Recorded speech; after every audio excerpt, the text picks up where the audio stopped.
Hello, everyone, and welcome to NCSL's webinar, Blurry Boundaries in Public Sector Social Media, Defining Clear Interaction Protocols. My name is Megan McClure, and I'm the NCSL liaison to both LSS and LRL, and I will be moderating the webinar today.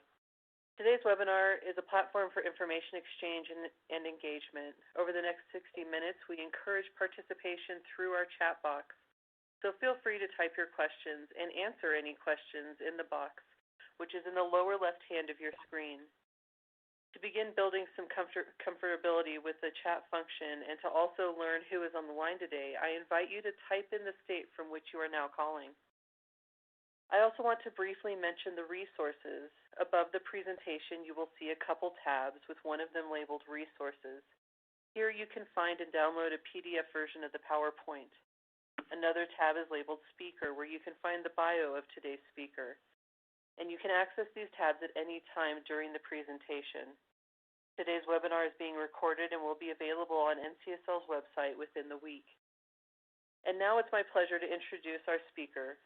Kristen Walker is a professor of marketing at California State University Northridge.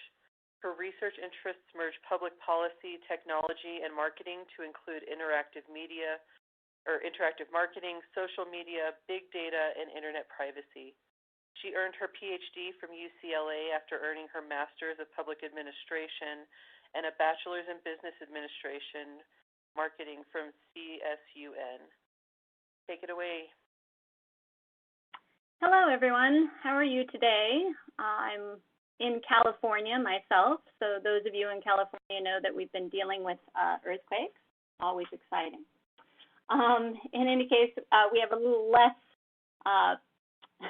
issue that's not as significant as earthquakes, but still very important, and that has to do with the blurry boundaries that exist in the public sector social media.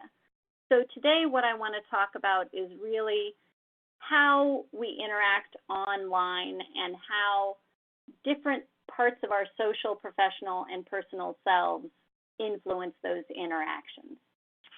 So it's nice to be here. Thank you, Megan, for that lovely introduction. Here, we're really starting with the idea that, even the CEO of Google Alphabet, Eric Schmidt, believes that the internet is the first thing that humanity has built that we really don't understand. And I think most of us would agree with that statement. As we go forward here, you see that leadership staff face a challenging role. And it'll be interesting when we get to the questions to see if there are other things that you guys face that you're challenged with. But here are the ones that I identified with. That developing and implementing policy and guidelines to be able to moderate the content that either your staff or your politicians actually are producing, sometimes infinitely, and depending on the person, it can be several times a day, it can be, more than that, on several different resources in terms of social media. Trying to be able to respond to criticism and demands by the constituency on social media has to be a big challenge these days. Who responds? How do they respond? Is it the intern? Is it a higher level staff, etc.? And then how do you moderate that kind of interaction? And then more importantly, how do we coordinate our digital selves? And this is hard for me, and I teach it, so I would presume that it's a challenge for other people as well. And then, unfortunately, we face a harder challenge, which is really to determine the influence and truth. Right? How do we differentiate between propaganda versus promotion? And how do we work with social media to do that? All right. I put this here, I meant it as humorous, but you can see here that really what I see is that citizens and constituency really are trusting corporations and these platforms and apps more than they trust government. And I think that really hurts your ability to be able to use social media in a way that protects constituents and protects your staff at the same time. So I wanted to ask a couple of questions for you guys. First question, do you have at least one social media account? And then the next question is, do you use social media for work purposes?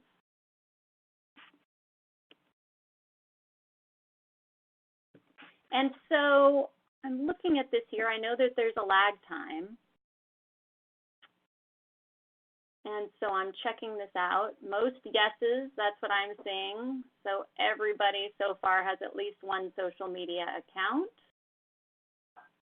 And the next survey that I see. All right, so one person doesn't. Brava. I think that's wonderful. You're a very private person.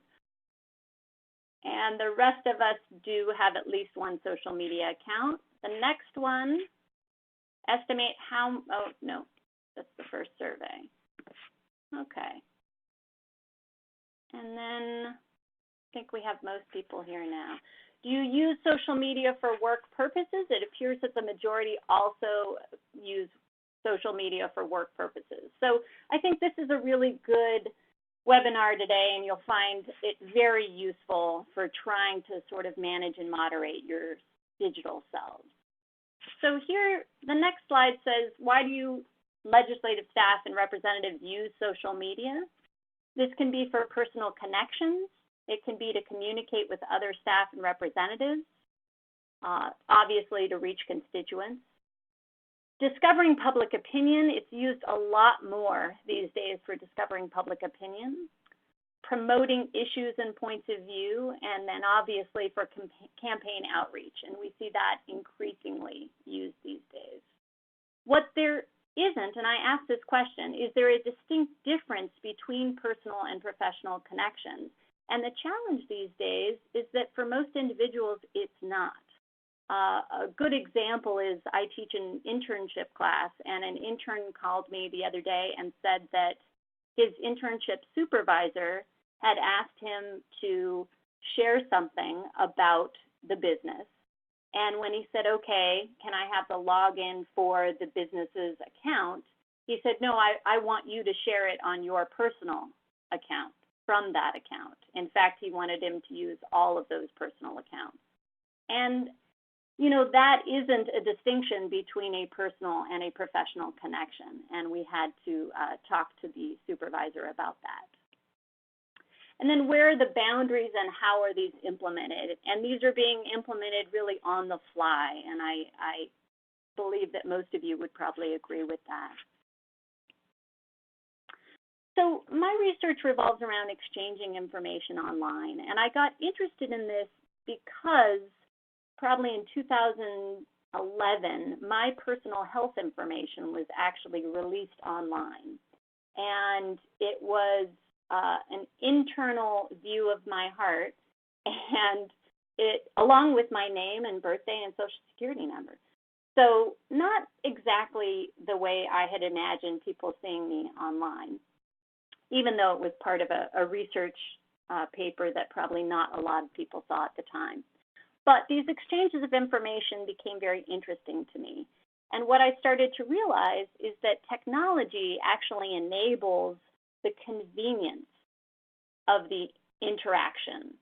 And when interactions are very convenient, many times we interact without really thinking very carefully about those interactions. So when convenience facilitates these connections, and these connections increase the amount of exchanges that we have, that leads to issues of trust and transparency. And what you'll find is that trust and transparency is what these corporations are using as ways to argue that they are being forthright, right? And trust and transparency, as I'll argue, requires a lot of knowledge about details that most of us do not have at all. And it adds, especially transparency, to an overload of information that I don't know about you, but I can barely manage my own information exchanges, and I'm expected to manage mine, my work, and my daughter in this case. So I really want to look at the idea of, is verification possible? And this is important, and it's very important in the public sector, because verifying the credibility of something poses a huge issue and an increasing issue. So what we're going to talk about today is sort of my viewpoint that we're not sharing information, we're actually surrendering that information. So let's go to the backdrop of why this is happening. And you can see here that technology offers not only, as I said, convenience, collaboration, openness, and community, but it's because things like device ownership are increasing, right? So you see here that tablets are actually overtaking other forms of devices, even though desktop computers and laptops remain relatively stable. The surprising one, though probably not to all of us who may even be on smartphones or cell phones right now, is that cell phone ownership is up and keeps going up, right? So that increase means that most of us are readily available and in fact interact on our cell phones and these devices probably into the wee hours of night. And I'm not sure how it is with your jobs, whether you officially set a boundary to cut off at a certain point in time at night, but I don't. So I answer student emails sometimes when they're online, which tends to be at about 11 o'clock at night. The nice things about being a student. In any case, you see that more people are on social media now. 5% in 2005 were on social media. Now we're over, really, 70%. And here's a Pew chart that shows you that Facebook and YouTube continue to be the platforms that are used the most, right, among U.S. adults. This means that we're all on, and in fact, let's recall that Instagram is owned by Facebook. So even though some of my college students say they're not on Facebook, I get to remind them that they are if they're on Instagram. And the data that's produced by all of these interactions and connections is very valuable. It's so valuable that we really haven't figured out the true value of it in the long term. We know that in the short term it is valuable, and in fact it's more valuable than oil. But I propose that it's also going to be very valuable in the long term. And I think we've seen a lot of cases where people go back to social media accounts of people younger or from when they were younger and pull up things that they thought, did, posted, look like, etc. And they've gotten into trouble about that. You can see that not only is U.S. data increasing, but data production will be 44 times greater in 2020. That's next year than it was in 2009. So we're looking at sort of this infinite increase of data and the challenges that it really causes. Some examples of scandals and breaches and mistakes that influence the public sector in particular. This is a $68 million verdict. I don't know how many of you heard this, but if you're from Pennsylvania, you probably did. And this was because of criminal records being released online. That's an expensive lesson for counties and government.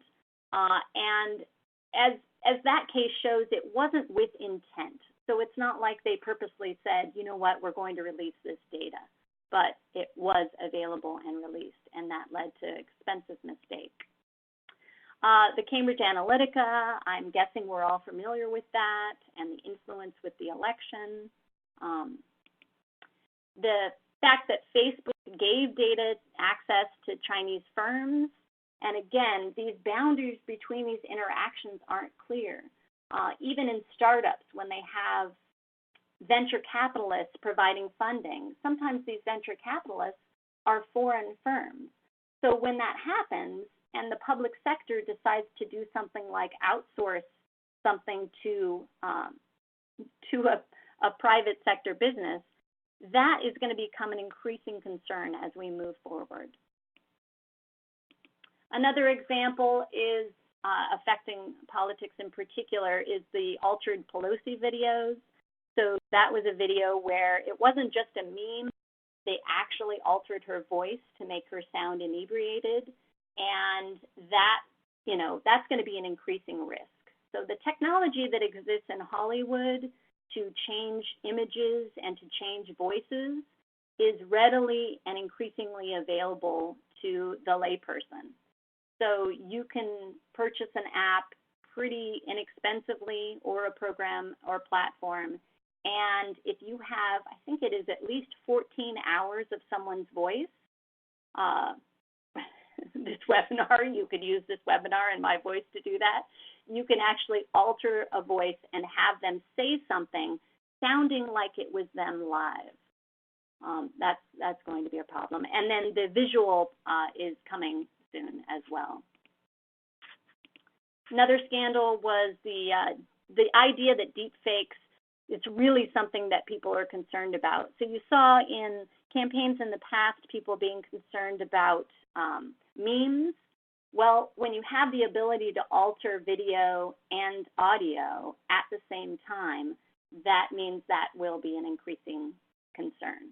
So I'm interested to see if anyone later, if questions have faced that.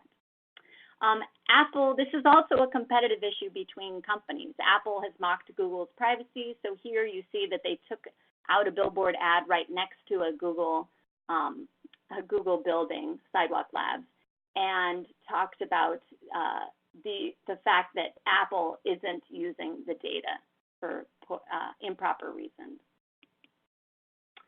Technology use is increasing, as we've just said.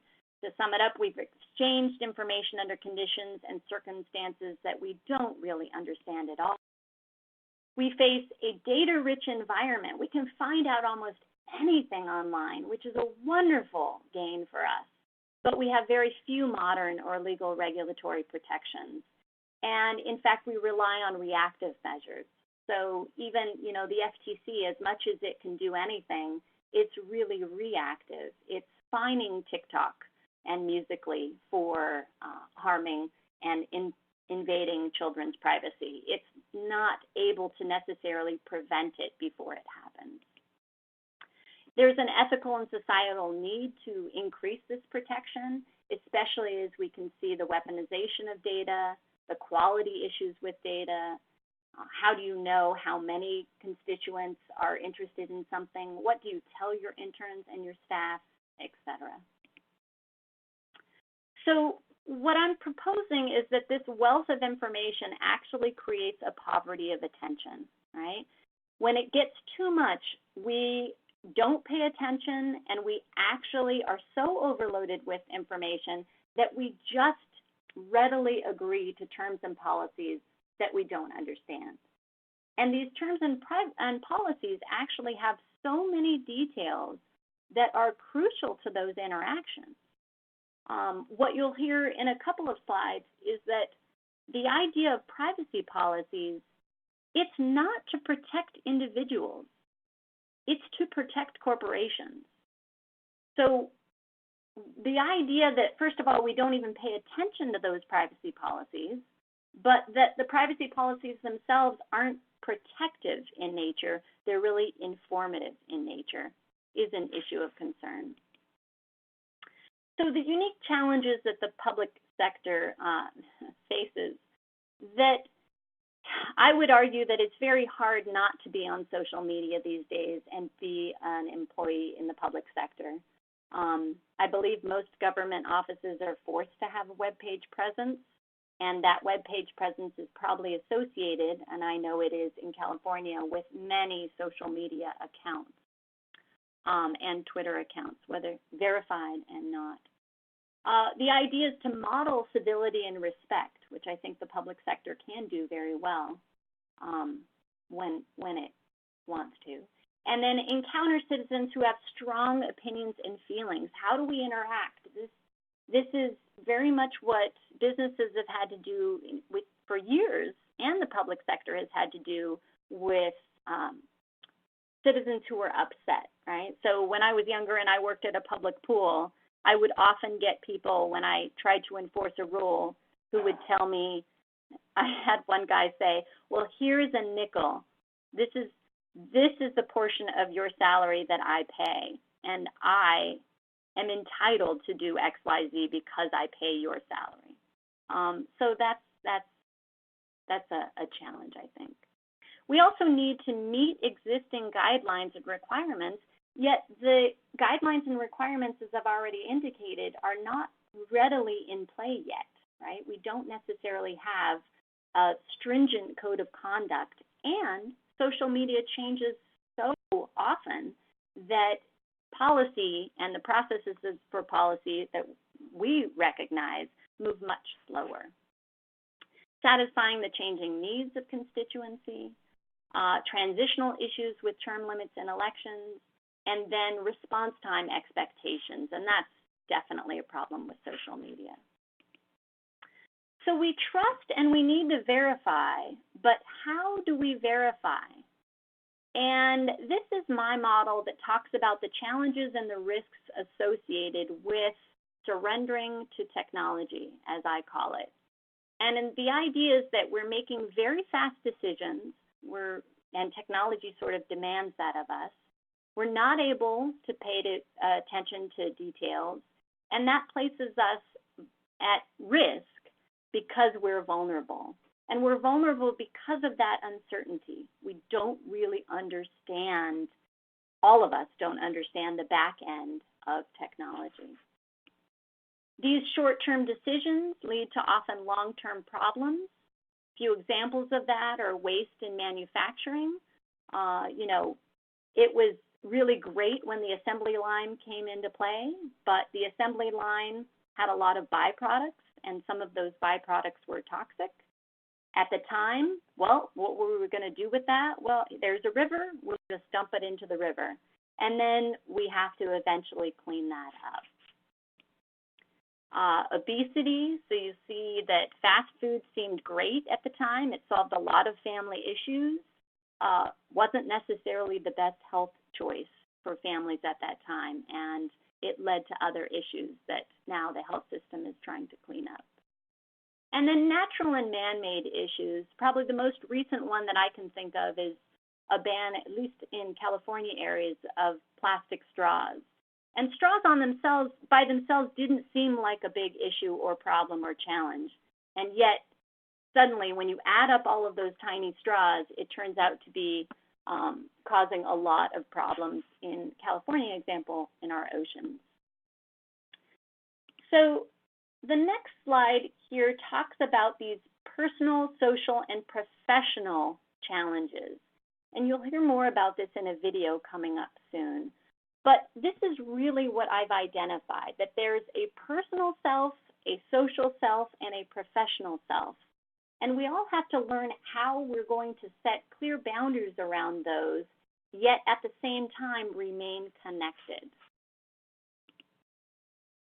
So these interactions that we see, we have personal interactions. Those would be with our friends, our family, people who know a lot of details about us, and we know a lot of details about. Our social interactions, acquaintances, newer one-time relationships, maybe a learning environment if you're taking an online class, if you're part of gaming environments. We know a little bit about the people that we interact with, but we don't have a lot of details about them, and they don't necessarily have a lot of details about us. And then our professional selves, right, where people that we work with often know an average or surface amount of details. Obviously, if you work with people for decades, they know a lot more about you, and that becomes more personal. It's people who we interact with regularly and often, but it also bases itself differently with the hierarchical relationship. So a recent example of mine is I had a colleague who just became an associate dean, and I actually had to move them on my Facebook account to a different type of relationship in my colleague relationships on Facebook, because those boundaries are important. That can vary based on the time, and it can also vary based on policies and management. So I have a lot of friends who work in the military, and I know that they have very strict boundaries of interaction between their colleagues on social media. So you can see that these personal, social, and professional selves interact, and I believe we now have a brief video. It's about 4 minutes, and I hope you find that video interesting.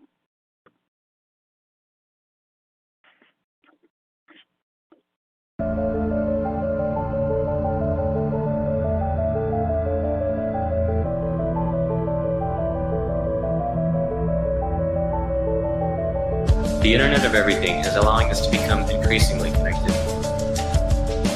Our personal, social, and professional connections are conveniently allowing us to find answers and look up information, communicate with friends, family, and followers, buy and sell stuff easily, create our own avatars, personas, and virtual selves, interact with each other on social media, discover people, places, and things around us, manage our health and fitness, filter our own reality, automate activities and devices, store all of our information and exchanges on the cloud, and help us organize our lives. Our personal, social, and professional selves are all connected in ways that we do not always understand. So many interactions, so much information requires time and attention to manage. Like a virus, our information is spreading out of control. Now the boundaries between our personal, social, and professional selves are blurring, confusing fact and fiction. Our information is being captured by platforms, apps, and companies, creating valuable knowledge for them. They can track what websites we visit, our connections, and much more. Therefore, instead of interacting with one known party, you are actually interacting with more than you may know, creating socially transmitted data, our technology STD. Technology STD is spread frequently, blurring the boundaries of our personal, social, and professional selves. In a sense, we are all already viral, because these convenient interactions create socially transmitted data, which spreads without much protection. What you may think you know about protection might not include what you don't see.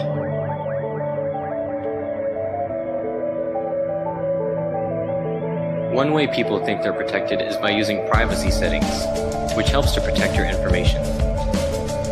But privacy settings only work for interactions between users, not for technology STD. Another way people protect themselves is by creating multiple accounts. But this only increases the amount of personal, social, and professional selves that STD can spread through. Some people try to delete their information after interactions, but chances are that multiple copies exist, as well as several versions. What about privacy policies? Those were meant to inform you, but protect platforms, apps, and companies.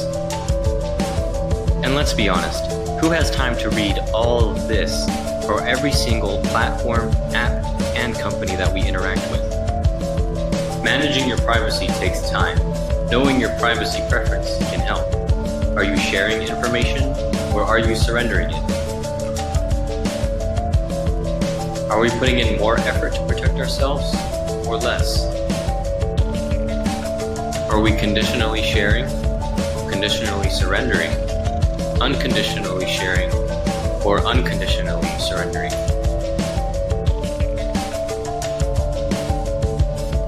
Avoid unconditionally surrendering information. For all of your online interactions, know your privacy preference. Own your information. Develop interaction protocols. Pay attention and understand long-term risks and value.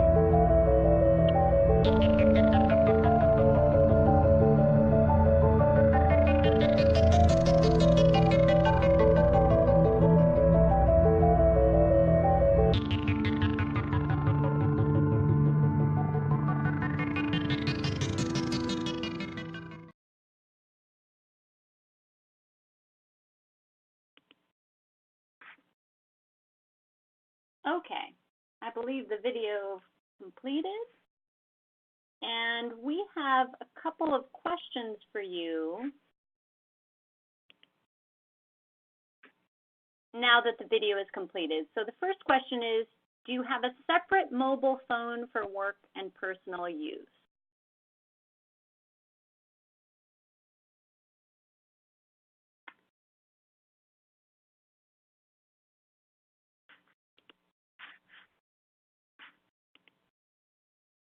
So we're waiting to see what happens if you could answer that question. A separate work phone for personal use and work use. I'm just waiting here to see. So yeah, this is what I'm seeing, is that most of you do not have a separate work phone. And then the next question would be, can you estimate how many contacts are on your personal phone right now, just on average? Doesn't have to be an exact. Is it under 20, less than 50, less than 100, but more than 50, and then more than 100? I don't know whether I feel good that I have more than 100 on my contacts or not, but that's the reality of that one. And so here I see that, yeah, the majority of us have more than 100 on our personal accounts. On our personal phones. So those contacts, what we'll see, and I say this in this slide, those contacts are actually trusting us in a way with their information. And as the video pointed out, every time that you download a platform or app on your phone, unfortunately, a lot of these platforms and apps either request overtly, and if you're in the EU, they are required to ask this, whether or not they connect to your contacts. In other words, they'll grab your contacts from there.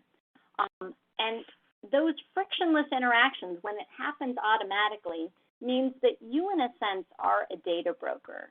You have all of this information, or we do, on our phones, and we're sharing them, sometimes just like Pennsylvania did with the criminals, not necessarily knowing that we were sharing that information. So we're leading into murky waters here. That is impacted by the fact that we interact daily, hourly with a variety of platforms, apps, and companies, that we're using a variety of devices. I think right now I have the actual landline, I have a laptop open, and I have a desktop open, and my phone is nearby. So these are a lot of devices just in this one setting, for example, for me. And that doesn't include voice assistants or home assistants. So each of us are data brokers, and I think we saw that pretty well. And as I indicated, the personal, social, and professional selves, they're blurring. It's challenging our ability to think through our decisions. And because these boundaries are blurring, it's really difficult. If you go back to the first question, how many people use social media for work, maybe you don't use your personal social media account, but you're probably somehow interacting with social media, whether it is observing other people using social media, managing their interactions on it, or getting information from constituents or other staff through other means. So I've outlined sort of privacy preferences, and I touched on this in the video, but I put it together here with more clear icons, so to speak. And I differentiate it between trusting in information exchanges when we know a lot about those exchanges, and then just faith in information exchanges when we don't know a lot. And are we, with this technology, social transmitted data, are we active in our protection behavior, or are we passive? And I can tell you that there are a lot of young people in my research that are very passive in their protection behavior.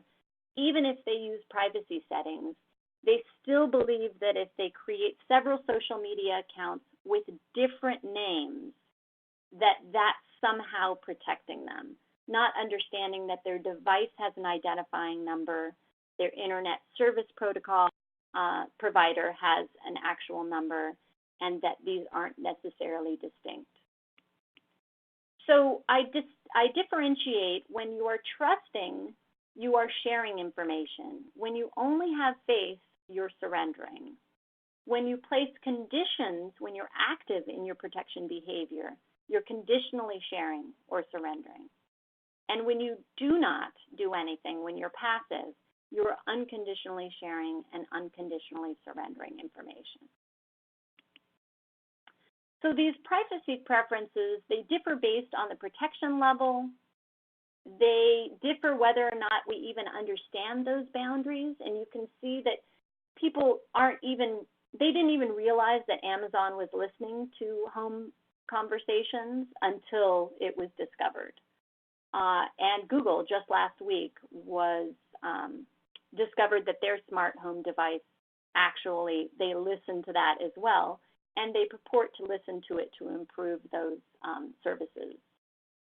How will policy moderate the interactions, not only at home, right, but really between your staff and your representatives? Are current guidelines taking into account the spread of that information and the amount of data that are gathered by individuals and firms?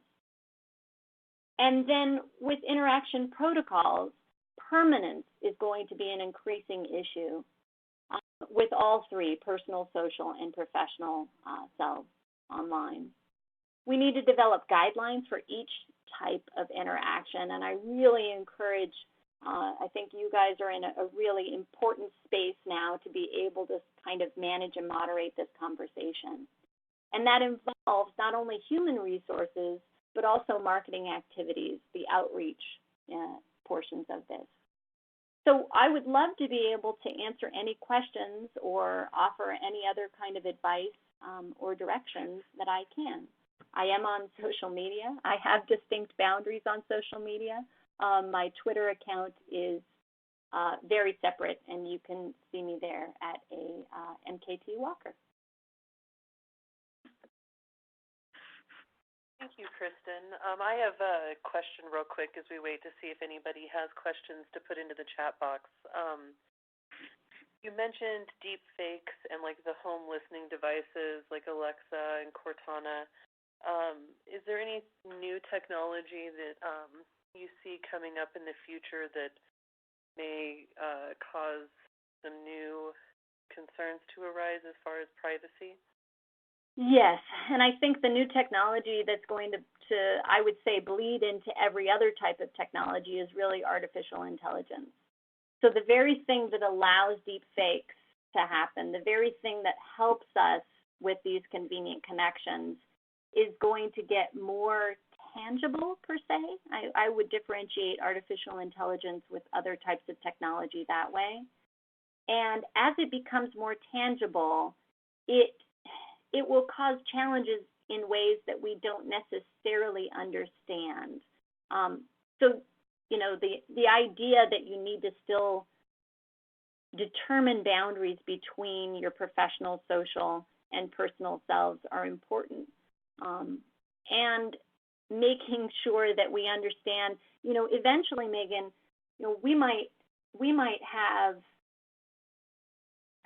tape a webinar like this ahead of time, and you may actually be able to see an artificial intelligence version of me, and it wouldn't necessarily have to be me live. It could be, especially with the technology that exists for deep fakes, it could be me and then all that artificial intelligence working to make my mouth move in certain ways, to make my facial expressions form so that it looks like it's really me talking live when in fact it's not.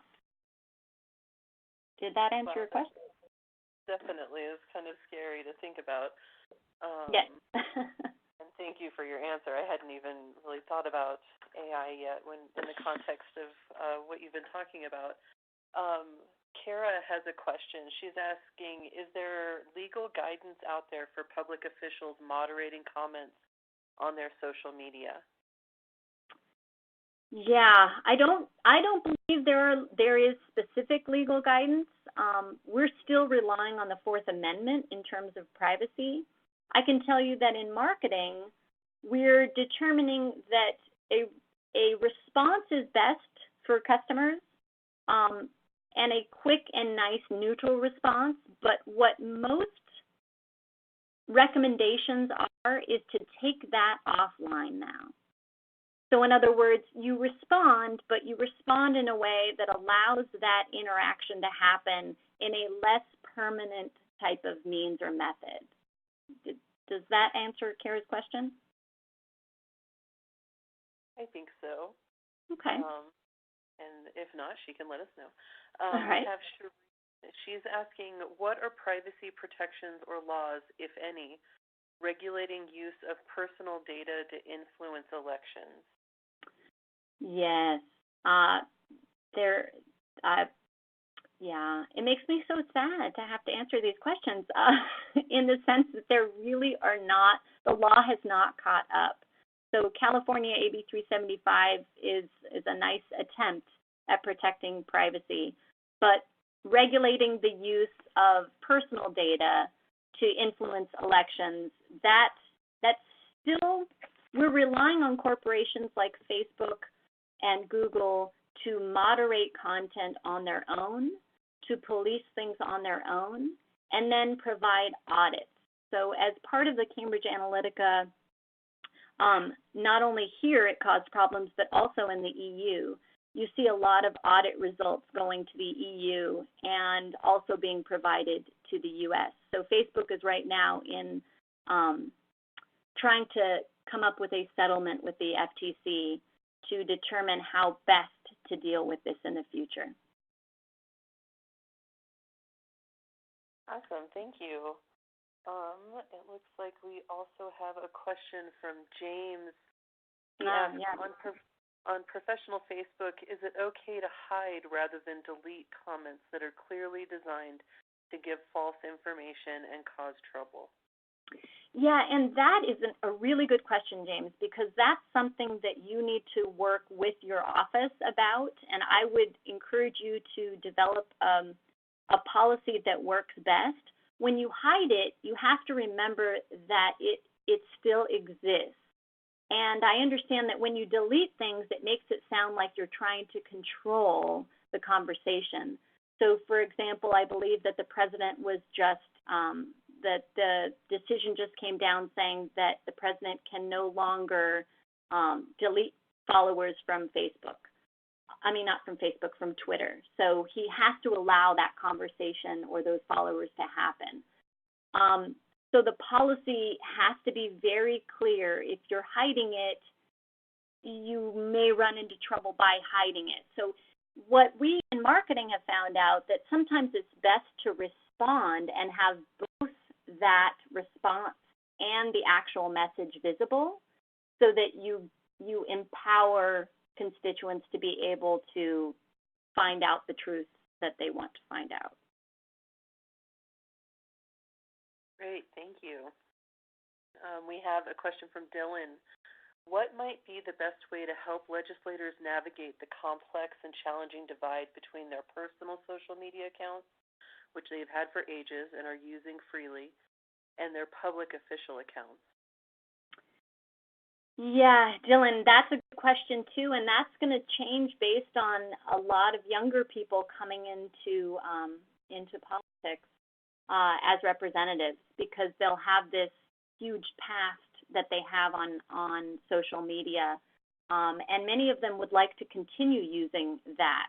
I know that I talked to one California representative who didn't find a problem at all about having no boundaries between all of his social media accounts. I think this is going to be important as we move forward to be able to say, okay, this was your role as an individual, but as a representative, you're taking on a more professional role. And I would encourage representatives to be able to distinguish between those roles on social media and not overlap them. I think there's an aspect of authenticity that they want to maintain, plus it's a big pain in the butt to be able to manage a bunch of different accounts. But that authenticity can be misconstrued. So I see no reason not to set boundaries that are clear and explained, right? So you can explain. I explain to my students that I use Twitter for a visible portion of it, but I do not follow students on Twitter. I use Facebook for interacting with family and colleagues, and I use Instagram primarily to interact with students.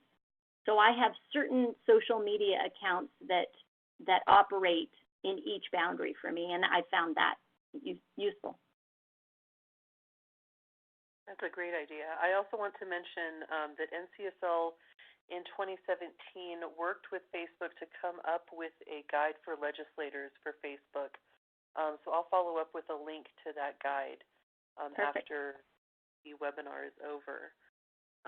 We have a question from Matthew. He asked, does the exponentially increasing amount of data available offer any sort of protection? If we all use social media and everybody's data is shared across platforms and organizations, then everybody has compromising material, and is it no longer relevant? Matthew, that reminds me, I'm going to give up my age here for a second. So I have a younger sister who was on MySpace and tried to talk me into going on MySpace a long time ago. And I'm like, all right. She's significantly younger than me, by the way. And I said, okay, I'll go on MySpace. And I went on MySpace, and I was just, a lot of young people sharing their music interests and tastes. And I said, I don't understand why people are sharing all these pictures. It seems so odd, right? And this was obviously pre-Facebook. And she said, well, here's what you do. You just post a ton of pictures. And if you're posting so much content and pictures, then nobody really cares about any one picture. Well, that's nice when you're thinking that way. However, the amount of data that's available, we also have to recognize that technology allows us to find certain pieces of relevant data much easier. So if I want to look up a picture of you, or a company does, and I want to say that it was in a park with redwoods and redwood trees and water, I can do that now. So the abundance of data isn't necessarily and the fact that we're all sharing isn't necessarily making us invisible. And I think that's kind of what you were getting to, Matthew, but maybe I'm misreading that. So the very aspect that we have so much data makes it seem like, not a big deal. But the technology that allows us to pinpoint certain types of data and use that data in ways that we might not have originally intended is not necessarily something we want to encourage. That's a great point. We have a question from Cindy. When residents post incorrect information or ask questions on my boss's social media accounts, I want to respond or correct the misinformation, but I don't want to do this from my personal account. I don't want members of the public to engage me on my personal social media accounts because I like to keep my personal and professional life as separate as possible. Is it appropriate to set up a staff account so it's clear the response is coming from our office, but not tied to one of us personally? We've not yet done this, but I'd like to explore solutions. Yeah, Cindy, I think that's exactly what I'm realizing is going to be an important point that I have to make. For example, in my internship class, I haven't had the question before of students being asked to use their personal social media accounts to share company information accounts. And it now means that I have to, starting out in the internship program, I have to make sure that companies are given instructions that students are not allowed to use their personal accounts for business activities. So in your case, I would say that it should be very appropriate to create professional staff accounts for social media. And that sounds to me like a good solution. And then the guidelines that Megan was referring to can be more easily managed and moderated, I think. That makes sense. Yeah, I agree. I think our guide would help a lot with that once you've set up the separate accounts. Right. So now we have a question from David. He asks, you mentioned having protocols for each of our personal, social, and professional realms. Understandably, it would be different depending on our circumstances, but do you have a basic general set of protocols that have been essential? Well, I find, again, that that's a personal kind of decision, almost like fashion. But you need to take the privacy settings and be able to understand them. So this is really an important part of me in the education part of my research, is I'm speaking to industry and saying, it's great that you have privacy settings, but when it takes me 5 hours to set up privacy settings for my 14-year-old's account, that's too long. So this has to be us making a demand on companies to be able to make this easier.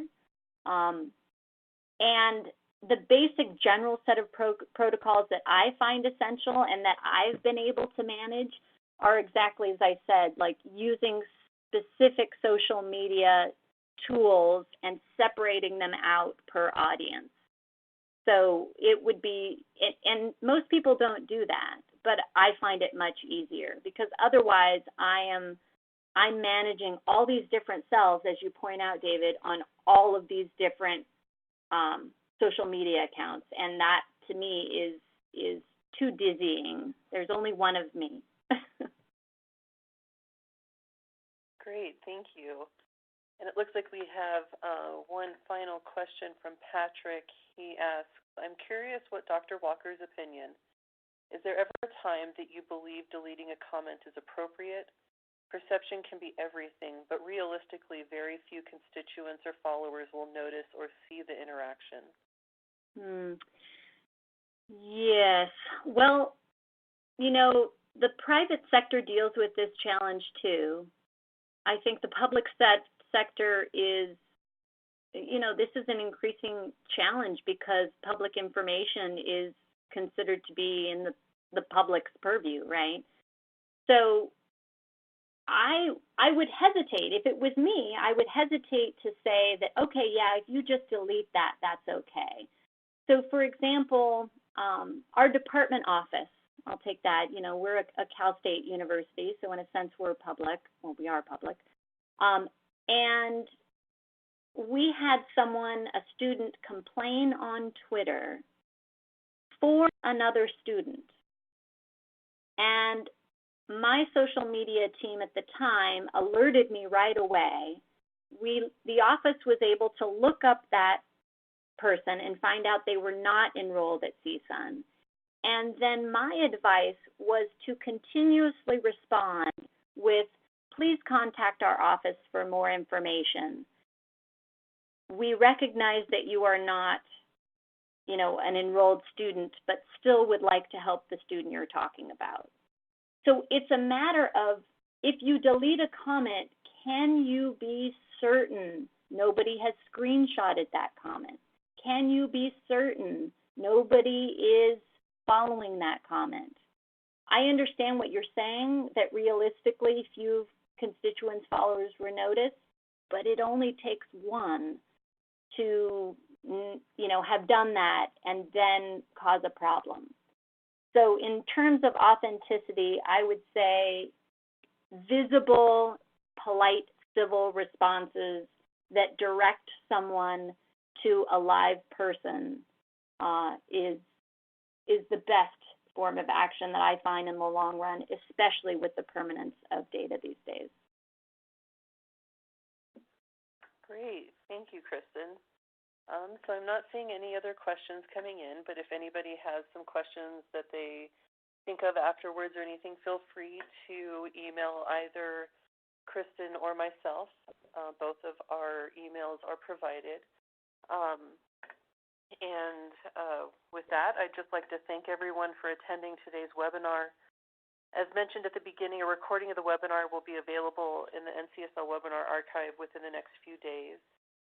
When the webinar concludes, there's a brief survey that will pop up. We would greatly appreciate it if you took a minute or two to fill it out. This information is invaluable for producing quality e-learning opportunities for you in the future. And with that, our webinar has concluded. Thank you to everyone for coming. Thank you, Professor Walker, for sharing your expertise. And everyone have a safe and happy weekend.